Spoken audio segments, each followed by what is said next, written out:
very good afternoon. My name is Denver Kisting. We're coming to you live from the COVID-19 Communication Center here at the Commerce Regional Offices in the Namibian capital, Windhoek. So this morning we heard Dr. Theobin Kandetu from the Ministry of Health and Social Services confirm that an investigation is underway after a patient died at a private hospital in the capital last night. A swab was taken and he said the results would be available tomorrow. We have in the meantime understood from the Namibia Institute of Pathology that the results could be available this afternoon already. Of course, procedure dictates that those results would need to be communicated to the Ministry of Health and Social Services first, after which the family would be informed. So whether or not the media and the Namibian public will know today already remains unclear. Behind me, the MC every day at the CCC, that's the Deputy Minister of Information and Communication Technology, Emma Theophilus. She will be engaging two senior officials of the Ministry of Health and Social Services. This afternoon they'll be talking about points of entry up to quarantine and isolation, what exactly those procedures will involve. So please stay tuned.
O'clock update around COVID-19 in Namibia. This afternoon we are joined by colleagues from the Ministry of Health and Social Services to fully delve into the topic around the coordination of quarantine and isolation facilities as you enter the country through our different point of entries.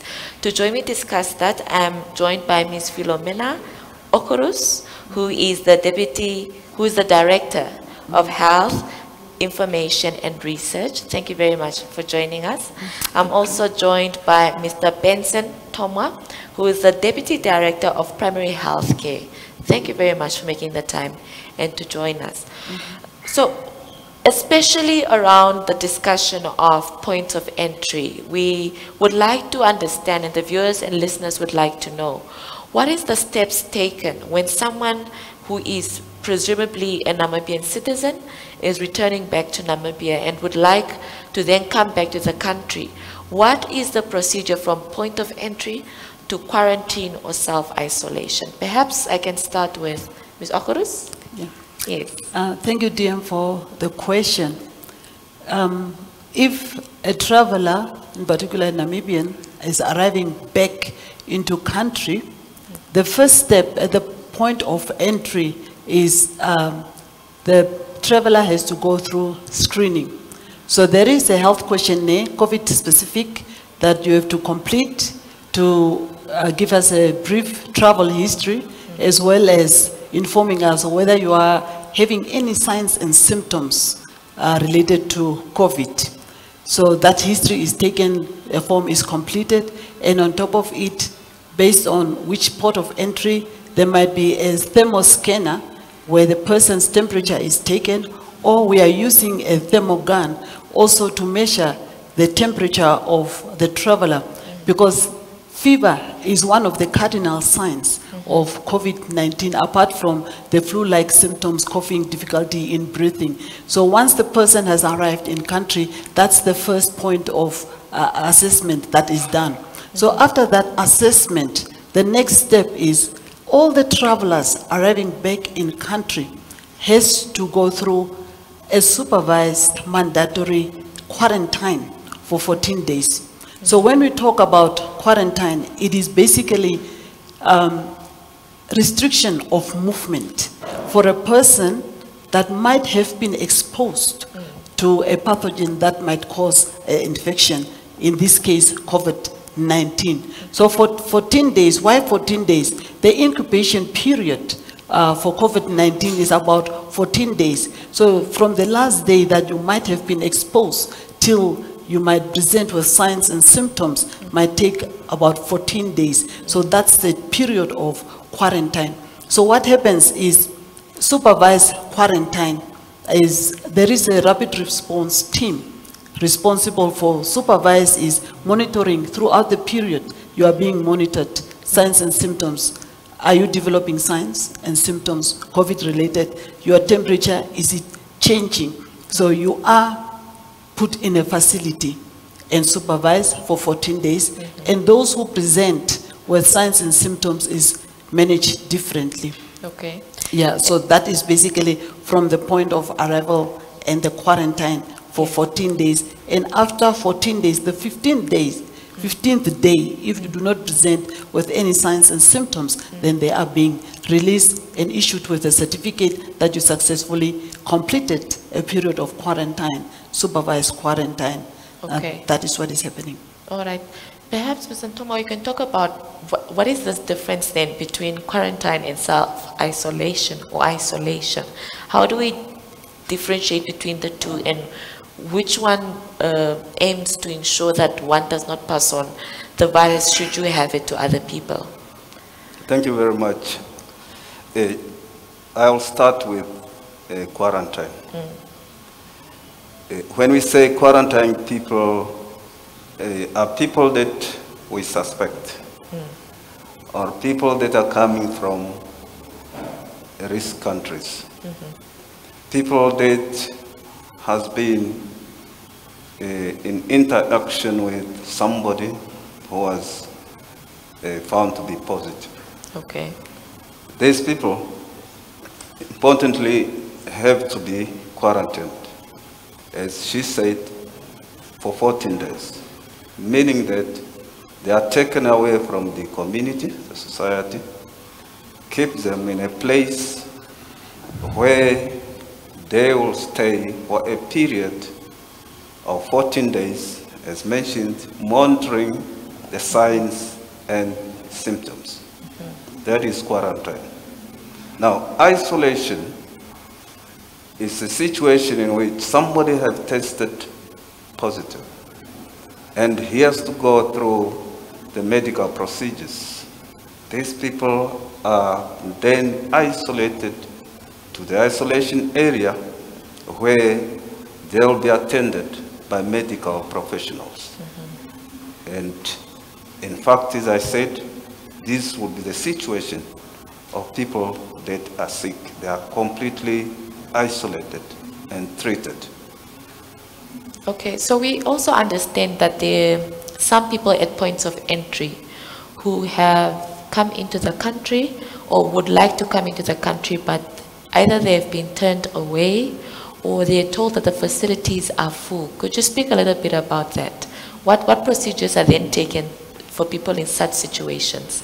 We receive information of people, could it be Namibian, say in this case Namibian, returning home. We will receive this information through the embassy, if they are in a particular country, and is facilitated then by the Ministry of International Relations, that is a relevant ministry, to inform us how many there are, when are they coming, what flight are they using, which route as well, and then preparation starts with us. If there are 200, then we have to make sure that 200 space is available for those people when they come into the country. In any case, we haven't seen or encountered a situation where people are said they should not come because there is no quarantine. If we talk about maybe delayed for a day or so while we arrange, that could happen. So every Namibian who is outside, arranged to come back.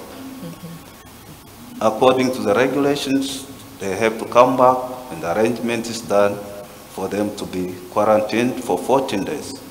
they are assumed to be coming from risk countries. And it could be Namibian, or maybe we talk of other people who are coming into the country. For example, because we should look at this. Points of entries are ground crossing, you have airports, you have harbors. So people coming through all those channels will have to follow the procedures, and they will have to be quarantined. So it's like everyone who gets into the country, could be a Namibian coming from outside, you are subjected to 14 days quarantine. To monitor, as mentioned, the possibility that you can develop symptoms. Within 14 days, we can know this person is free or these people are free to join the community. All right, thank you very much, Ms. Antoma.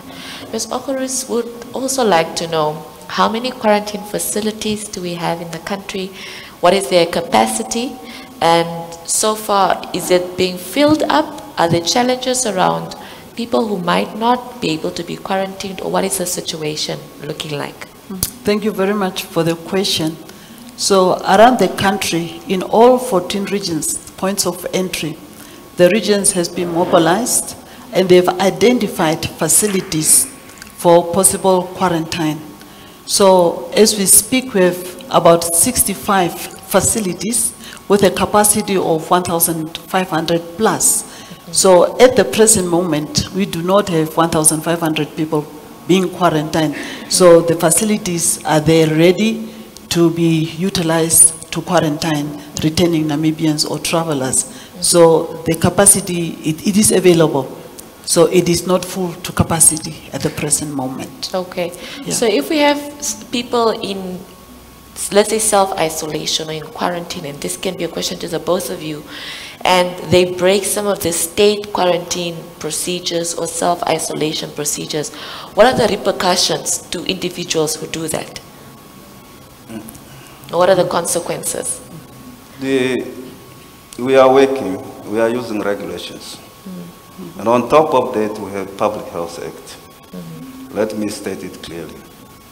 According to Public Health Act, if you introduce or infect a person or people knowingly, it's a crime. You have violated the law. Infecting people knowingly, it's against the law. So if you are quarantined, the reason why you are there is to be isolated. Nobody knows exactly what is your status until 14 days. And you decide, you run away. That should be dealt with. With these regulations, as we see, you will be charged an amount not less than $2,000 or imprisoned. It's a crime. It's a crime to violate that law because it can culminate into infecting other people. That will cause more death than if things were taken into the right procedures, finish the 14 days, be released, and join others. Thank you, Mr. Tomwa. Yeah, the key objective for quarantining or isolation of people is to contain the infection. And it is something that needs to be taken with all seriousness, that we have to protect the nation. So if you are put under quarantine, it's to abide by the rules and regulations because it's only for 14 days. And it's to protect you and your family and the nation at large. Well, Ms. Okoros, now how do you determine, what are the modalities put in place to determine that person A is for self-quarantine, person B is for self-isolation? How do you make the distinction as officials? When it comes to quarantine and isolation, as mentioned earlier, isolation is for a sick person. The case is confirmed. You are positive. You are positive. You are tested and you are positive. That means you have to put under isolation. So to protect, for you to be managed and also to protect the rest or to keep from spreading. And when it comes to quarantine, as mentioned earlier, is a person who is suspected, is not positive, but you are coming from a high-risk area. So you need to be observed for 14 days. And with the new regulations, it's whoever comes into the country needs to be quarantined. So yes, you have to be put under mandatory quarantine where you are monitored. Now in this quarantine, is this person by themselves? Are they able to interact with other people in quarantine as well? Or how is it like in the facility? At the facility, when you are quarantined, the facilities that we are identifying to quarantine individuals, the room is mostly self-contained. So, and then you take care of yourself in the room. And when it comes to meals, you observe the social distancing. You are not mingling with other people, so the social distance is there. So to ensure that I'm not transmitting the virus to another person, or I'm also not getting from another person, even though we might arrive as a group in the country, we don't know the status of the next traveler. So it's for yourself to protect yourself and to protect the other person as well. So social distancing is being observed, and you are not sharing a room to say, I'm sharing a room with somebody I just met. So everyone is having a self-contained room. So that's the way to prevent, because as I mentioned earlier, the key objective is to keep the transmission amongst people and also to bring it in. Yeah. All right. Mr. Ntomwa, there have been concerns around the hygienic state of some of these facilities, or how people are at the facilities. Can you tell us a little bit about that? How is the state? Should there be a concern around the hygiene of these facilities? Thank you very much, because that question I'm directly involved in the inspection of these places and certify them fit for human habitation. Well, what we have been doing is that a place is identified,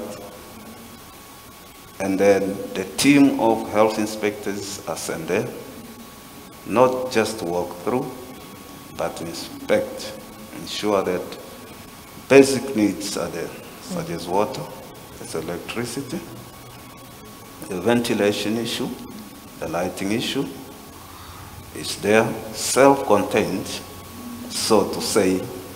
The toilet and the bathroom are there in that room, so that the quarantined people cannot move around and mix by using their basic facilities.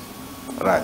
When that is done, then the team responsible for quarantine will then join us. This team comprises of surveillance, case management, and psychosocial, which are social workers.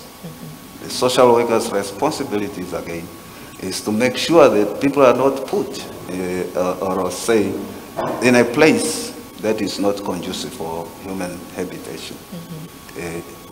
Then after qualifying that, we move people in there. We don't just dump them there.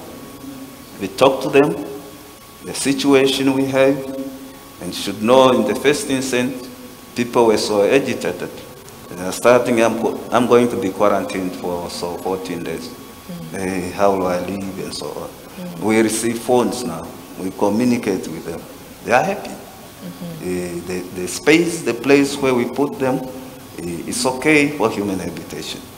So the first thing, as I say, is for us to qualify it. We don't just go open, there you are, go in, this is your place. No, they are human beings.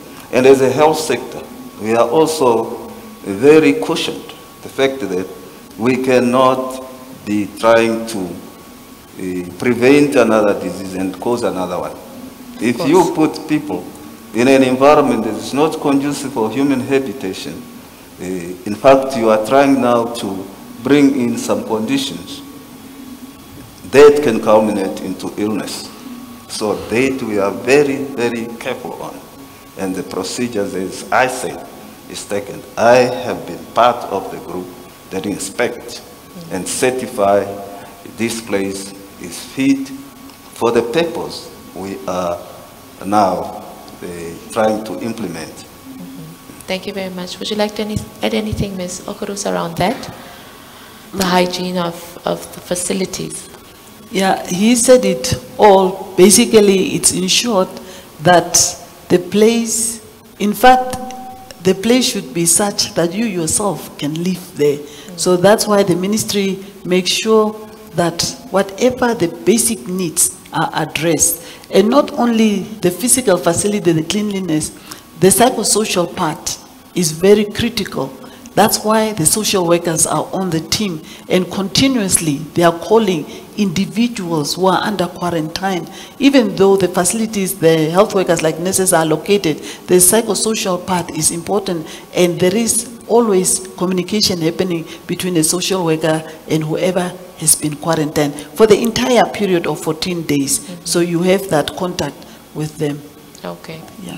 One last question before I give over the media to ask any questions they might have is around really, we have seen reports that some points of entry have been opened, especially in the northern part of the country, around Angolan citizens looking or seeking medical treatment. Is this the case? Is this not the case? That some points of entry might have been opened, and what facilities then might be there at this points of entry to accommodate some of these people who might be seeking treatment from Angola? Provisions are made. It's arrangement of, in a situation like this, there can be arrangements of the member states, as we are a SADC bloc.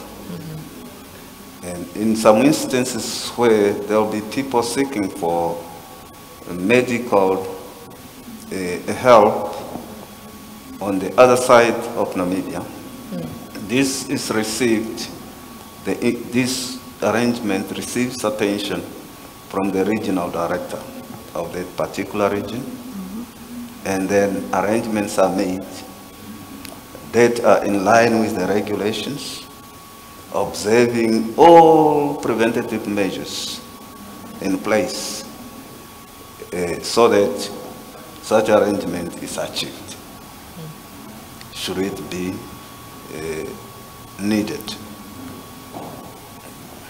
All right, Ms. Okurus, nothing to add? Nothing to add. All right. Are there any questions from the media practitioners here today around quarantine facilities, self-isolation issues? I believe. Are there any questions from the media? All right, we have one over here. Yes, ma'am. Good afternoon, Jemima Pierkes, Namibian Sun newspaper. Roughly 2 months ago, some Chinese nationals arrived in the country, and they were also instructed to go into self-isolation. Do we know where these people are? What are the developments? Thank you. All right, thank you. Are there any other questions? So we just take them as a cluster. All right. The question around that a couple of months ago, Chinese nationals came into Namibia and were asked to self-isolate. Do we know where they are? What their status is? Is the ministry following up? Yeah. Any of you? Yes, before the state of emergency, the procedures were not only the Chinese nationals, but whoever was arriving at the ports of entry, screening was done. And for all the travelers that did not present signs and symptoms or did not have fever, those were advised then, because that was the protocol, to self-quarantine for 14 days. And when they were self-quarantined, the addresses were taken, and the surveillance officers were continuously in contact with them, monitoring them to see whether there are any changes.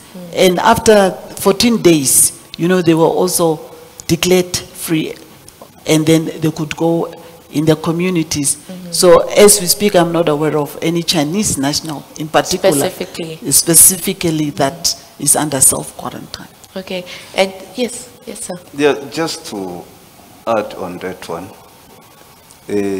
self-quarantine, we have our SOPs extend up to where we have to have a procedure in form of a form that has got procedures put in place. Say if we are hit severely, we will start seeing that issue of self-quarantine because we may run out of space. But now, people are not just saying go self-quarantine yourself. We still have to look at certain basic things, needs, that we can say this person can stay for 14 days in this place while we are monitoring him. We do not want to say, or we don't operate on basis of go and self-quarantine yourself. That's all. Now, we will make sure that we know where that person is, under what condition is he living, because there are some instances where when that person will need medical help. So we should be in touch with that person. Yes. So you do a constant follow-up to then monitor. That is our part, because we are talking about prevention. We are talking about social distancing.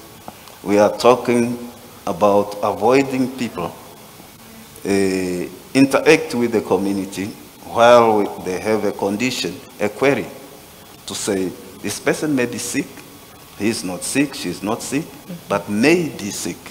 So that entitles us now, as the Minister of Health, to ensure that that person is monitored, strictly monitored.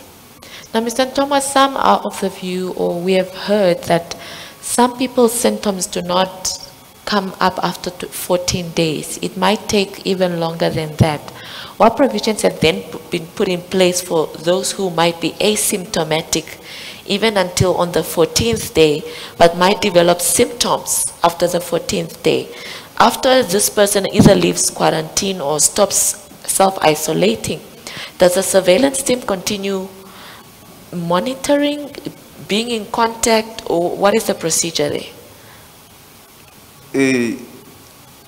In fact, when people are taken out of quarantine, they join the society, they are educated, they have information. They had been there. When they are in the quarantine, they are not just sitting there.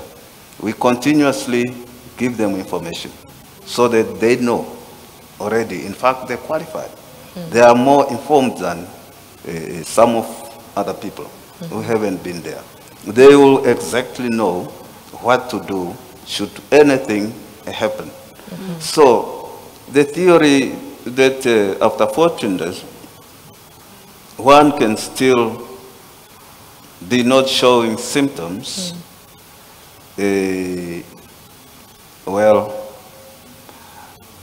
that is another thing. Okay. But in this case, we play a preventative measure. And as far as we have educated this person, he is working knowing that what to be done is this and that. Yes, if you have symptoms that falls after, it comes after 14 days, you know what is COVID-19 signs and symptoms, and what to do should you encounter such kind of signs and symptoms. Yes. Thank you. Are there any other questions from the floor? Any questions? All right, there are no questions from the floor, but there are some questions from our viewers specifically. They would like to know for argument's sake, should they be in a particular region, is there a list of quarantine facilities where they are and how they can be accessed should somebody want to access them? Yes, the regions, all of them has got quarantine facilities.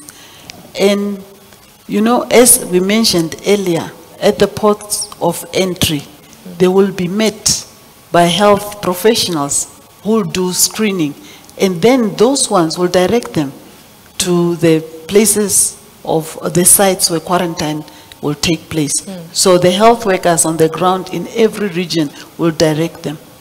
Okay, there's also another, oh yes. Yes, let me add, with the general population, you see, every single region have got a regional management response team. This is now not going to include only Minister of Health. It's a regional arrangement. The part of information dissemination is fundamental.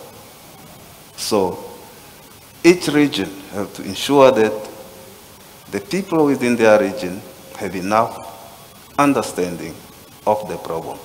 What should happen if I have symptoms, if I don't feel well? They may not choose, I want to go to be quarantined. No. They will have to indicate, and the medical people will intervene to see what should be done with these people. People are not choosing, I want to go for quarantine. No.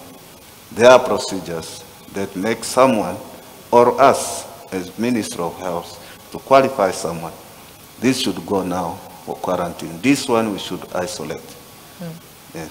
And what about situations where someone feels that they should not be quarantined but self-isolate? Does a person have that choice to decide whether one or the other? Whether now it's they don't want to be quarantined at the facility, they want to be monitored from home, even though they've been exposed to the virus and have not been then determined to have the virus yet. Is that a choice, or is that mandatory that they follow the protocols of the Ministry of Health? I think we talked about mandatory quarantine. Yes. If you, for example, you are in Namibia returning.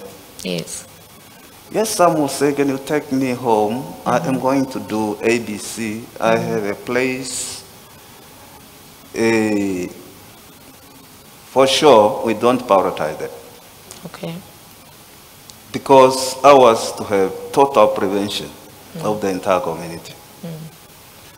And ours is to say this person is from a risk country and the possibility is high that he or she has been in contact with someone who is sick. So actually we may think of us to say we isolate this number of people. Or if it's an individual, we are going to, to quarantine this person. Take him from the community and quarantine him for this period of time to monitor that is of interest for us. Not either to say, otherwise many should have been at their houses. They come back, others are coming from Europe, they have houses, they have even, basic needs if we go for inspection, but that we don't prioritize. We will have to quarantine these people, monitor them for the period as we are saying, and then release them. We are sure that the safety of others and them is assured. In that regard, so the choice is really not in their hands. It's mandatory whether they like it or not. All right, there's also a question around whether those in quarantine have contact with the outside world, whether they have visitors by their relatives, and if they can contact them. Is that a possibility once in the quarantine facilities? Once in the quarantine facility, they have not the physical contact with families, but they have access to Wi-Fi, internet, and so they are not cut off from family members. But it is, again, their choice. Some prefer not to contact their families. They contact the social workers, but others prefer to be on WhatsApp, internet with their families, but not really physically until they are cleared. So there are no measures to restrict that type of interaction with their family members. Should someone want to come visit them or want to come drop off something for them, what are the procedures there? We do not promote that. The reason for quarantine, that I repeatedly say, is to make sure that these people are in a place where they don't interact with others. So once in a quarantine, even the relatives, what we observe, they would like to see that person when it's after 14 days. For themselves, their own protection, and the protection of the fellow relative who is quarantined. So we do not have a situation much where people want to go and see the child, see the mother, and see the father, because I think education on this COVID-19 has been so spread. People now understand. This is a pandemic. It's not like we say it's localized in a country or in SADC region. It's all over the world. So the wave is the same. We see people now understanding this. I will wait for my child for my mother, father, until 14 days is done. Then they can happily meet. We do not have such persistence or people persisting, in fact, to visit their lovely one in quarantine. All right. And my last question is around isolation. There is a question around when someone has then tested positive and they've been isolated, the issue of contact tracing. What is the immediate procedure? Does this person then give a list of people they believe they've become in contact with? And then what does the team, the surveillance team, I believe, or the contact tracing team do right after that? Yes, once a case has been confirmed, it is like a natural procedure that follows. So the immediate contact, the family members, the friends, the health workers. So it starts like the core, and then you have to get the list of whoever you remember was in contact with you. And then it is also classified as the high risk contacts, the medium risk contacts, and the low risk contacts. So if you are very close to the confirmed case, you are considered as high risk, maybe the family members. So immediately contact tracing is starting, and then the people are being followed up, screening is done, and being monitored also for that 14 days to see whether they are presenting with any signs and symptoms. And when contact tracing is done, it's not just the screening, but education is key. Education is key, information provision is key, so that they will know what to expect, what to look out for, and where to go for assistance. And numbers are available. We have the hotline that is functional 24 hours, 24/7. So the 0800 00100. That's a lifeline that is open. So if you have a need, you can call that line and you will be assisted with, and also be referred to where you can get assistance. But contact tracing is something that is very key in the response. So the rapid response teams are sent out and they follow up with the community for the contacts in the community wherever they are. All right, Mr. Ntoma? Yeah. Let's say we take an example now, we have locked all the regions. In the last lockdown, we are still in there. We have not seen around the regions isolated any case. Per se, if we would have isolated a case in one region, first thinking is that how many people could have been in contact with this person? the immediate family members who are living with it are all now going to be contacts. They have been together with the sick person for quite a while till the symptoms come. Not only those ones.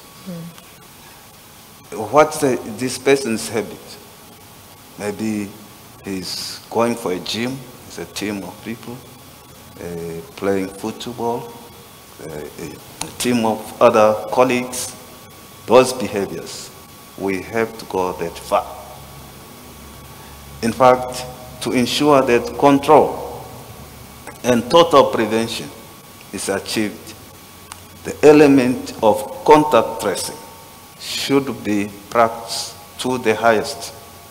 That will enable you to isolate all those that have been interacting, and there are possible,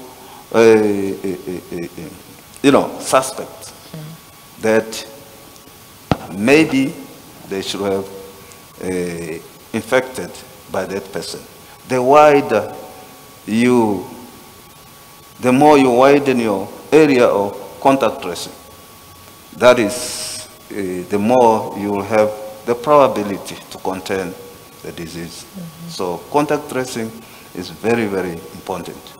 If you have at least a high percent of your activities to trace those who have been in contact with a sick person, then you are totally minimizing the probability of widespreading of the infection.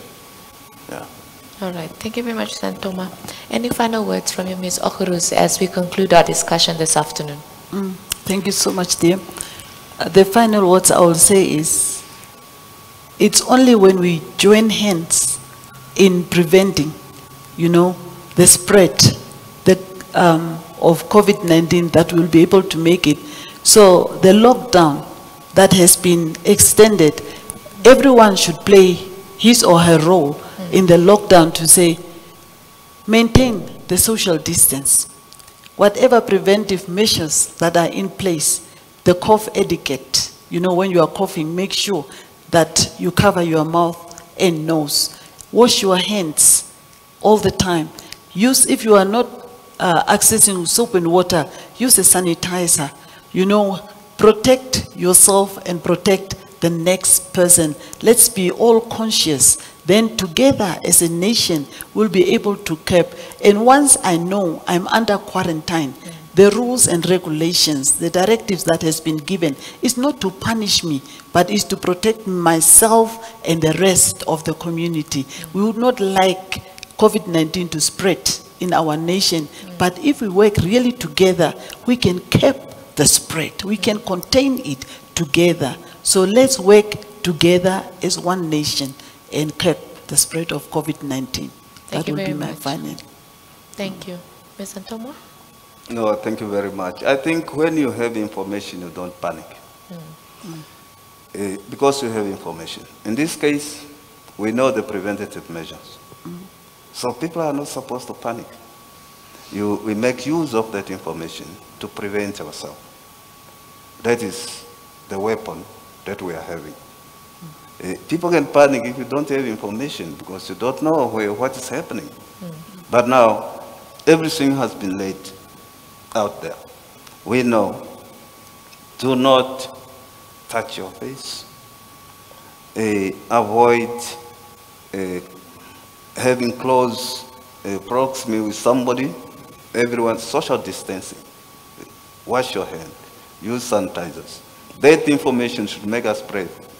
Because if we make use of that information, that is the weapon for us to protect ourselves. So is the whole world, as this is a pandemic. Of course. Yes. Thank you very much to the both of you for joining us today and giving us information around how you coordinate from the post of entry issues of quarantine and isolation. Thank you very much for that.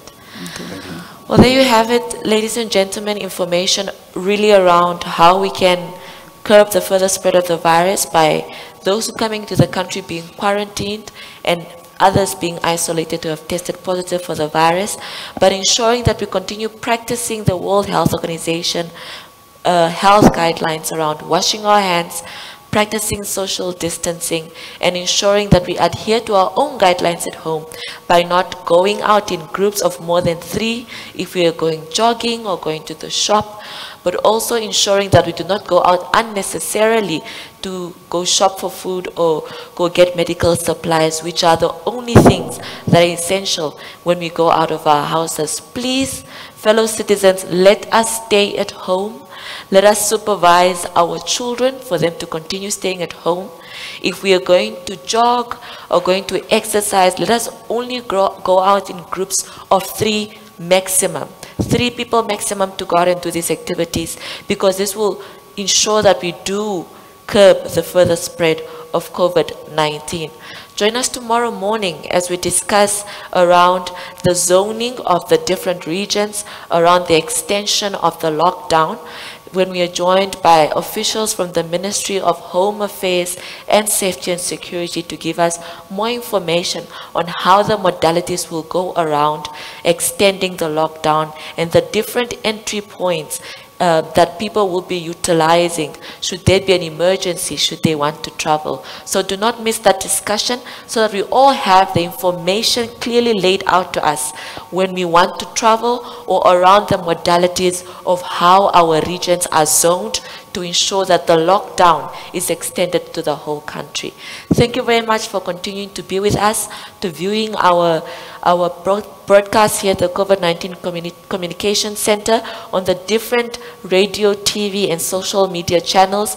Continue sending your questions through our covid.nam@mict.gov.na email, as well as using the Ministry of Health and Social Services hotline, which is 0800 100 100, to ask any COVID-19 related questions and queries. Thank you very much for being with us. Have a blessed day.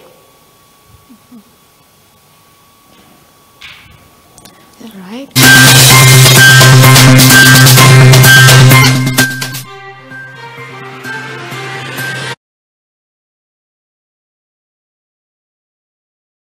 They would like to know, for argument's sake, should they be in a particular region, is there a list of quarantine facilities where they are and how they can be accessed should somebody want to access them? Yes, the regions, all of them has got quarantine facilities. And, you know, as we mentioned earlier, at the ports of entry, they will be met by health professionals who will do screening. And then those ones will direct them to the places of the sites where quarantine will take place. So the health workers on the ground in every region will direct them. Okay, there's also another, oh yes. Yes, let me add, with the general population, you see, every single region have got a regional management response team. This is now not going to include only Minister of Health. It's a regional arrangement. The part of information dissemination is fundamental. So each region have to ensure that the people within their region have enough understanding of the problem. What should happen if I have symptoms, if I don't feel well? They may not choose, I want to go to be quarantined. No. They will have to indicate, and the medical people will intervene to see what should be done with these people. People are not choosing, I want to go for quarantine. No.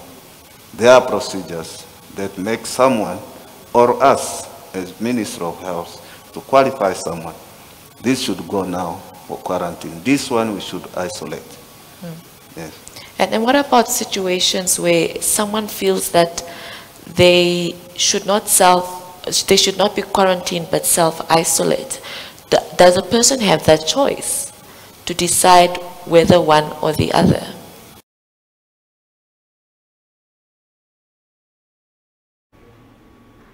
There you have it, official from the Ministry of Health and Social Services, highlighting the distinction between self-isolation and quarantine. Hopefully that reiteration of the distinction served a useful purpose. What we do know is that the lockdown relating to Khomas and Irongo is lapsing at a minute to midnight tomorrow evening, and that the countrywide lockdown kicks in at midnight and it would last until the 4th of May at midnight. So all the modalities around that, how the zoning off of the different regions will work like, will be discussed at tomorrow morning session at 10 o'clock here at the COVID-19 Communication Center at the Commerce Regional Offices. From me, Denver Kisting, and the rest of the NMH crew, it's good night. Please stay safe, wash your hands, maintain social distancing, and remain healthy. Goodbye.